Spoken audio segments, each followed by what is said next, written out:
这是一部1分钟可以烧掉600万经费的科幻神作。电影中的海洋星球更是真实取景，就连宇宙飞船也不是特效合成的。而他的导演克里斯托弗·诺兰无愧于实拍狂魔的称号。不仅如此，诺兰对5维空间的构思更是精妙绝伦，对于书架的设计让剧情难以琢磨。今天就让我来带你走进这部史诗级科幻巨作《星际穿越》。在未来的世界里，一场前所未有的大饥荒与沙尘暴席卷全球，将人类推向了生存的边缘。农作物在枯萎病的侵袭下纷纷凋零，只有玉米顽强地生存了下来。为了维持生计，人们都转行成为了农民，而曾经翱翔天际的优秀飞行员库珀也不例外。这天，库珀意外地发现，他改装的一台收割机仿佛被一种神秘力量驱使，纷纷聚集到了他的住所附近。同时，他的女儿墨菲的房间里也传来了奇怪的声音，几本书竟然在无风的情况下自己从书架上掉了下来，留下了几个空位在书架上。而这种情况已经不是第一次出现。墨菲认为这是一个幽灵在试图通过摩尔斯电码与他沟通，但库珀却对这种说法嗤之以鼻。然而几天后发生的一系列诡异事件，让库珀开始动摇他的信念。这天，女儿房间的窗户未关，房间里被黄沙弥漫，库珀急忙关上窗户，可黄沙掉落后在房间里形成了奇特的图案。经过1夜的研究，库珀发现这些奇怪的图案是由于引力波异常而造成的，而这些长短不一的图案其实是二进制编码，解码后竟然指向了一个具体的坐标。库珀决定前往这个坐标所在地一探究竟，然而他却意外发现了一个废弃的秘密基地。这个基地原来是美国航天局的秘密设施，由于地球的资源日益枯竭，人类面临着前所未有的生存危机。随之航天局意识到，或许唯有通过宇宙移民才能解决人类的生存问题。然而由于全球饥荒和民众的不满，他们无法公开进行大规模的宇宙探索计划，只能秘密进行。而库珀父女2人用老虎钳的动静很快引来了一束强光，随之父女2人便被抓了起来。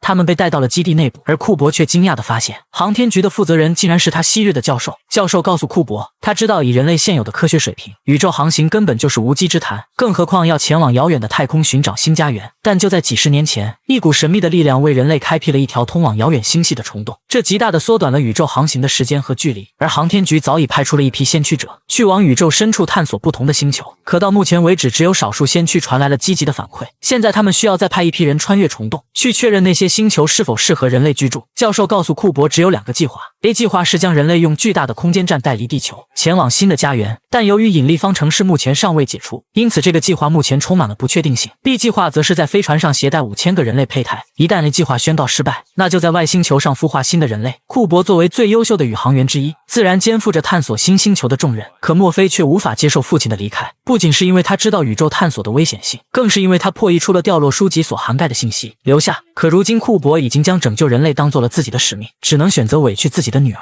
在库珀离开之前，他将一块手表留给女儿，并留下了一句承诺：等你长到我这个年龄时，我一定已经回来了。除此之外，教授将自己的女儿布兰德也选入了计划。在穿越神秘的虫洞时，无数的星球发着亮光从一旁闪过。这时布兰德突然发现了一个扭曲的空间在飞船里，并从中伸出了一只手。布兰德握了一下，那手便消失了。经过漫长的航行，他们终于穿越了虫洞，而映入眼帘的就是一颗神秘的黑洞，连光都无法从它强大的引力中逃脱。在黑洞的周围形成了美丽而又诡异的吸积盘。库珀一行人选择先前往1号星球，这个星球几乎处于黑洞的临界点，巨大的引力使得这里的时间异常缓慢，这里的1个小时就等于地球的7年，甚至还要更久。但这颗星球存在生命所需的水源，甚至整颗星球都被海洋所覆盖。他们跟随信号的发出点找到了先驱者们的飞船残骸。然而就在这时，他们看到了远处出现了一座山，不，那不是山，而是在黑洞强大引力下形成的巨浪。好在巨浪正在远离他们，然而这时他们突然发现身后还有一片巨浪即将到来。库珀急忙呼喊众人离开，可这时布兰德却和他发生了分歧，一个只想保住性命回到地球陪伴女儿，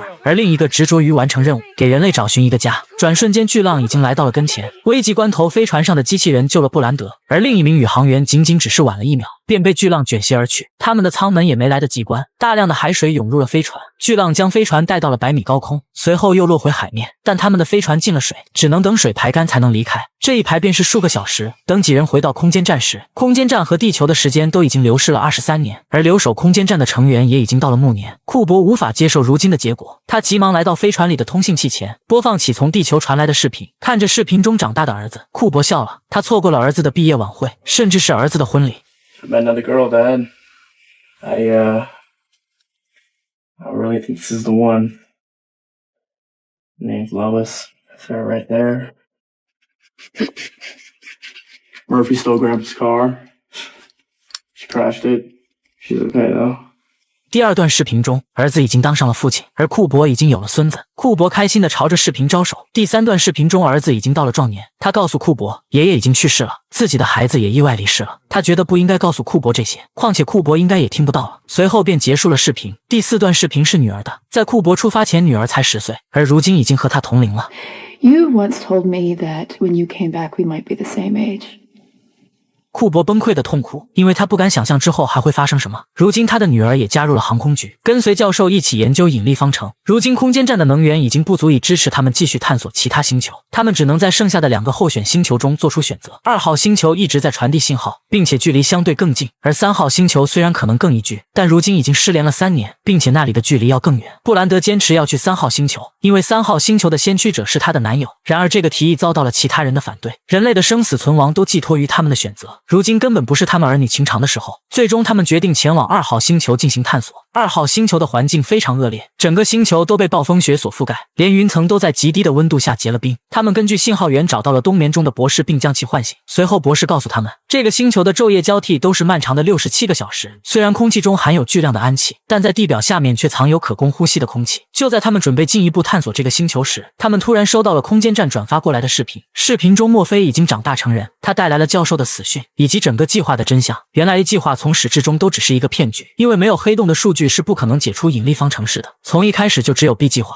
也就是说库珀等人永远都无法回到地球。听到这个消息后，库珀和布兰德都感到深深震惊和绝望。然而博士却表现得异常淡定，因为他早已知晓了真相。面对这个残酷的现实，众人决定在这个星球上培育人类胚胎，为人类的未来留下希望。然而库珀却仍然坚持要回地球陪女儿，他想在离开前帮助大家搭建好营地，为新人类的未来尽一份力。在他和博士一起寻找合适的搭建地点时，博士却突然发难，推掉了库珀的通讯器，并将库珀推下了悬崖。原来这个星球并不适合人类居住，所有的数据都是博士编造的，都只是为了骗取人类的救援而编造的谎言。在生死关头，库珀奋力挣扎，带着博士一起滚了下去。博士愤怒地撞坏了库珀的头盔，高浓度的氨气熏得库珀无法睁眼。看着即将窒息而死的库珀，博士产生了恻隐之心，在离开前将自己的通讯器留给了库珀，而库珀也成功发出了求救信号。好在布兰德赶来的及时，库珀这才捡回了一条命。而与此同时，他们的同伴却死在了博士的阴谋之中。博士趁机抢走飞船，甚至意图掌控整个空间站，但狡猾的博士却忽略了至关重要的一点，他并没有对接空间站的权限。他开始蛮横地尝试强行对接，甚至无视空间站发出的警报声。在他的强攻下，舱门被打开了，但随之引发了毁灭性的爆炸。在爆炸的冲击下，空间站偏离了预定的轨道。在这种紧急情况下，库珀必须立刻对接，否则空间站可能会因此坠毁。库珀毫不犹豫地提升了飞船的转速，直至每分钟达到惊人的6700转，使之与空间站的旋转同步。在惊心动魄的对接过程中，他成功利用相对静止的原理，将飞船稳稳地对接到了空间站上。然而爆炸的破坏力已经让空间站的一侧面目全非，剩下的补给远远不足以支撑他们返回地球。无奈之下，他们只能将目光投向遥远的3号星球，但新的难题又摆在他们面前，燃料根本不足以支撑他们前往3号星球。然而库珀却想出了出奇制胜的计策，他们可以利用黑洞超强的引力弹弓效应将飞船甩向3号星球。但在这看似完美的计划背后，库珀其实隐瞒了全部的真相。随着燃料的耗尽，机器人所在的飞船率先脱离，落入了黑洞，随后便是库珀所在的飞船。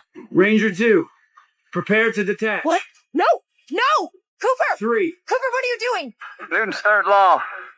You gotta leave something behind. 2, You told me we had enough resources for both of us. 1. We agreed, Amelia. 90%.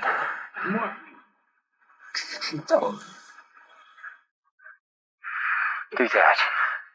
布兰德被独自送往了3号星球。坠入黑洞的库珀并没有被强大的引力撕成碎片，但无数发光的粒子撞向了他的飞船。眼看飞船已经支撑不住，他果断地启动了紧急弹射装置。映入眼帘的是一望无际的漆黑，他所能看到的只有黑洞的基点。他被吸入其中，不断下坠，仿佛永远都没有尽头。库珀急忙伸出手，试图抓住些什么来阻止自己的下坠，然而他的手却意外地触碰到了一个坚硬的物体。库珀惊讶地发现，这个空间竟然是由各种线条组合而成，随后便进入了一个奇异的空间。这里已经不再是我们所处的3维空间，而是由无数个3维空间交织而成的5维空间。在这个空间里，库珀竟然看到了小时候的女儿。面对这个突如其来的重逢，库珀内心的情感如洪水般泛滥，他急切地想要推翻书架去拥抱自己的女儿，然而他却无能为力。被打落的书引起了女儿的注意，可女儿却无法透过书架看到自己。原来当初女儿认为的幽灵竟然是如今的自己。她急忙来到自己即将前往虫洞的时空，她通过书架传递摩斯密码，让女儿阻止自己。可这些终究是徒劳。那时的自己还是坚定地选择了离开。他才发现原来一切都是命中注定的。就在库珀陷入绝望之际，通讯器中突然传来了机器人的声音。原来机器人也活了下来了。他告诉库珀，这个5维空间以及神秘的虫洞都是由未来的人们创造的，为的就是帮助如今的人们获得黑洞数据，从而完成引力方程拯救人类。而墨菲就是他们选中的拯救者。库珀之所以会来到这里，就是为了向女儿传递黑洞的关键数据。库珀让机器人将黑洞数据通过摩斯密码的方式告诉他，然后他操纵引力控制手表指针的摆动，将黑洞数据传递给长大后的女儿。机器人对此很是不解，因为他们之间存在的时间差、空间差都难以逾越。但库珀坚信他和女儿之间的心灵感应。与此同时，地球上的墨菲也面临着巨大的挑战。他回到小时候的房间，突然意识到或许当年向他传递信息的幽灵就是他的父亲。他想要找寻一些父亲留下的信息，最终拿起了那块手表，而此时手表的指针正在有规律的摆动。墨菲最终破解了父亲传递的信息，并真的完成了引力方程。随之库珀所在的5维空间也开始关闭，他为女儿的成功感到高兴。库珀再次回到了虫洞，并且看到了飞船中的布兰德。他向布兰德伸出了手，那是他们第一次穿越虫洞时的握手。之后库珀便陷入了沉睡。等他再次醒来时，他已经到了医院的病床上。医生告诉他，他们在虫洞附近发现了他，并将他带回了这里。库珀打开窗帘，惊讶地发现外面竟然是一个巨大的空间站。人类已经成功地解决了引力问题，并移民到了土星附近的空间站。库珀终于见到了他的女儿，而这时的女儿已经生命垂危。